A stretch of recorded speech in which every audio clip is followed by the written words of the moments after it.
Bonjour à tous, bienvenue dans l'émission qui s'intéresse à l'histoire des plus grands succès musicaux de ces dernières années.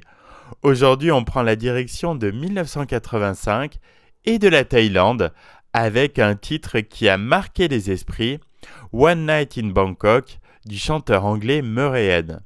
Celui-ci a commencé dans la chanson au milieu des années 60 en interprétant Judas Iscariot dans l'opéra rock de Lloyd Webber et Tim Rice, Jésus-Christ Superstar.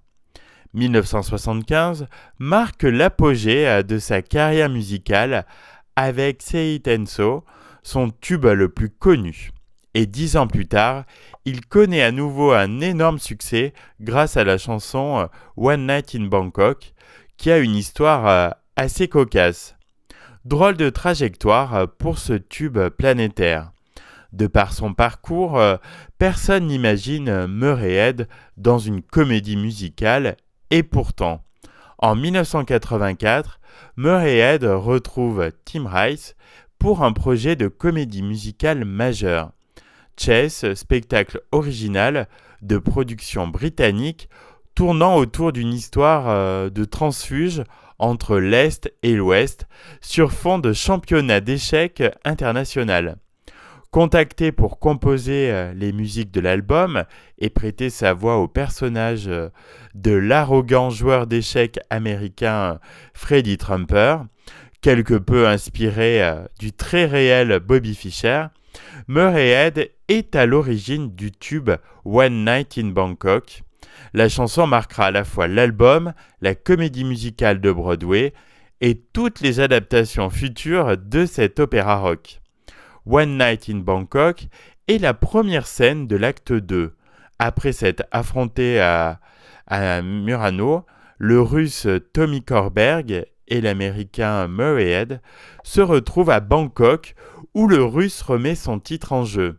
Dans cette chanson, l'américain et des locaux parlent du choix inhabituel du lieu pour la tenue du championnat.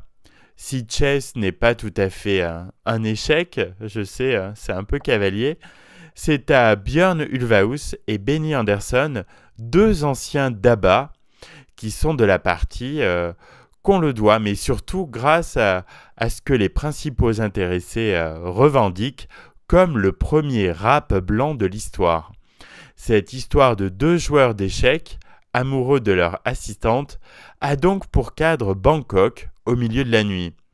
Devant le succès totalement inattendu de ce morceau, tout le monde se félicite, mais le roi Ramax IX de Thaïlande, d'abord comblé par la publicité de sa capitale, va piquer une colère et interdire de séjour Murray Head sur son territoire.